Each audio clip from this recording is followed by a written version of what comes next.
Hello po, nandito na po kami ngayon sa Kansai International Airport. Nakusay, hindi na po ng kanina yun. Kunin po namin yung bagay namin. Sarang tulog ko sa airport, sa aeroplano. Ginising lang ako ng flight attendant. Handito na pala kami sa Osaka. Ang bilis po ng biyahe. 1.5 hours lang. Mula Okinawa hanggang Osaka. Hindi, anong oras na? 2 oras ba? 2 oras po pala. Umalis kami doon 9:30, ngayon 11:30 na po. Kaya 2 hours din po ang biyahe.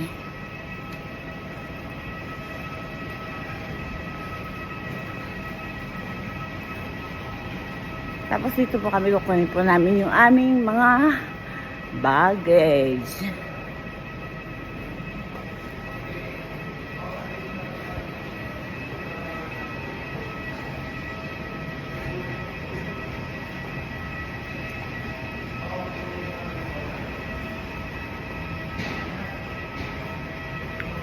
Alam niyo, nag-enjoy din po kami sa bakasyon namin kasi sa tinagal-tagal namin sa Japan, almost 30 years na po. Ngayon na kami nagbakasyon ng gano'n na 1 week. Almost 10 days pala. Kaya happy naman po. Kahit na lang paano. Hindi po ba?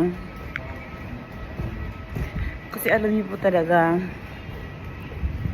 iba po talaga yung na-relax kayo kahit paano. Oo, kami po, napalaki namin yung mga anak namin na hindi ba na kayo nagbabakasyon or gano'n. Puro po trabaho, problema sa buhay, bayarin doon, bayarin din eh. Ganun po ang buhay ko dito, buhay namin. Intindi doon, intindi doon. Ngayon ko lang po na-experience yung ma'am, pag-uwi din po kami sa Pinas, siyempre, ang matatanggap na por mga problema na ng mga kapitbahay mo, problema ng kamag-anak mo. Hindi rin po relax. Hindi po katulad ng ito po ang talagang magbabakasyon. Katulad na nangyari ngayon sa Okinawa. Talagang wala po kami iniintindi. Talagang fully vacation and asobi. Ganun po ba yung wala pong iniintindi? Masarap po pala yung ganun. Kaya, kumbaga, dito sa Osaka, heto-heto naman, harapin na natin ang buhay. Ang pamumuhay.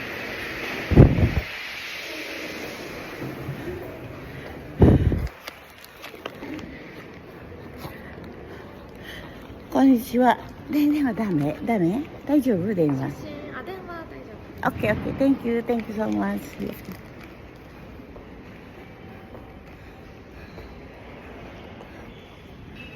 Kunin po namin yung bagahe namin doon. Diyan po lalabas yung aking mga bagahe. Ando na po yung asawa ko. Ando na po. Isa lang siya. いらないちゃうか? いや、ちょっと問題ない。Oh, iyo. May tuloy po yung kwento ko. Alam niyo po, pagka po nasa Osaka kami, siyempre ang problema sa pamumuhay natin, yung sa pang-araw-araw na pamumuhay. Ganun po. Sa pang-araw-araw na pamumuhay. Yung balik to, normal na talagang yung iintindihin mo yung kuryente, iintindihin mo yung gas, iintindihin mo yung mga bayarin, iintindihin mo yung mga renta po, ano-ano po. Pero yung po yung nung nagbakasyon po kami sa Okinawa, para pong nawala po yung mga ganong pag-iintindi. Talaga pong na totally relax po kami. Kaya sana Kaya ko dyan sa mga misis, ayain yung mister nyo. Kahit minsan-minsan, syempre, ano naman natin yun. For our, ano ba, yung ang tawag dun sa Tagalog, ano po yun eh. Sa Nihongo po, gohobi. Ang ibig po sabihin ng gohobi, parang regalo nyo po sa sarili nyo. Na, kumbaga sa ano, sa tagal ng panahon, parang ang tagal-tagal mo nagtatrabaho, ang tagal-tagal mo. Kahit na nga po ba yun sa bahay ka lang, trabaho din po yun dahil po isa po yun sa napakahirap ng trabaho. Yun po bang nandun ka sa bahay. Napakarami pong trabaho sa bahay. Kung alam niyo lang po at wala pong katapusan ang trabaho sa bahay. Wala pong katapusan. Kaya siyempre minsan, konting ipon, siyempre konting ipon. Tapos ngayon, siyempre konting gift naman sa sarili. Kumbaga sa ano, konting pasalamat sa ating katawan na hanggang ngayon healthy pa tayo. Kailan pa tayo mamamasyal kapag may edad talaga tayo na hindi natin kaya igalaw ang mga paa natin, mga kamay natin. Eh katulad ko, hindi naman po ako bata rin. Siyempre, dito ba?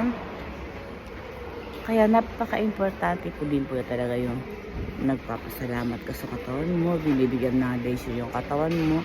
Importante. Huwag naman po madala, siyempre naman. May limit. Siyempre, hindi naman po, may marami po naman tayong kailangang paghandaan. Alam niyo po, isa pa nga po pala, natutuwa po ako dahil po, alam niyo po, ang dami ko pong subscriber. Sorry po at hindi ako nakakasagot sa inyo sa mga message niyo po. Pero, tapos puso po ako nagpapasalamat talaga from the deep of my heart talaga po. Thank you so much po. At dahil po sa inyo, kaya po eto, nagsusumikap ako at nagkaroon uli ng pangarap sa buhay. Maraming salamat po. Sana po makausap tayo Sunday. Yung ko po kasi dami na po ng message, hindi ko na po maano. Pero, mag-ano po ako, magbigay po ako ng time para masagot po yung mga message niyo po. At maraming po salamat talaga. Thank you po to all of you. Ito na po, dumating na po yung bagahe namin yan. Ikot na po.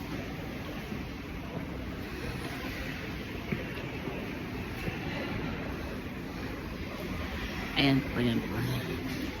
Yan po. Ako po, yan. Umiikot po, ayan. Bakit po yung gura? Umiikot po ang bagahe.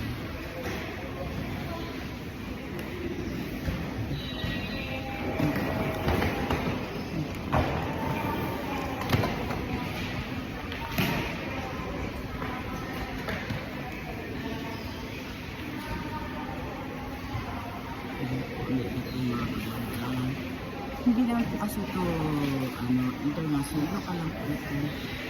Kaya po konti lang po yan. Alata ni? Okay.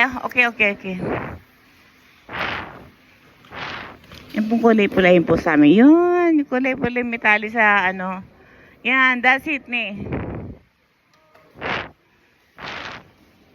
Yan na po ang sa aming bagahe. Isa lang po. Ayan na.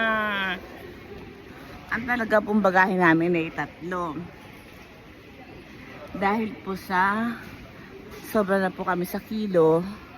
Kaya po ang ginawa namin ay ipinakisa lang po namin sa Family Mart.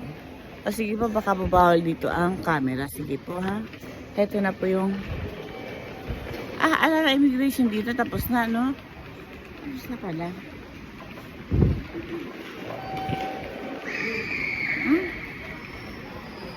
Okay lang.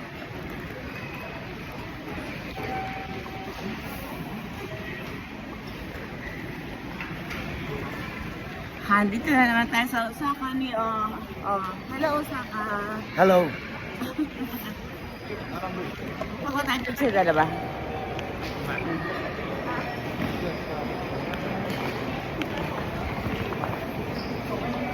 Okay. Thank you. Bye-bye po. See you.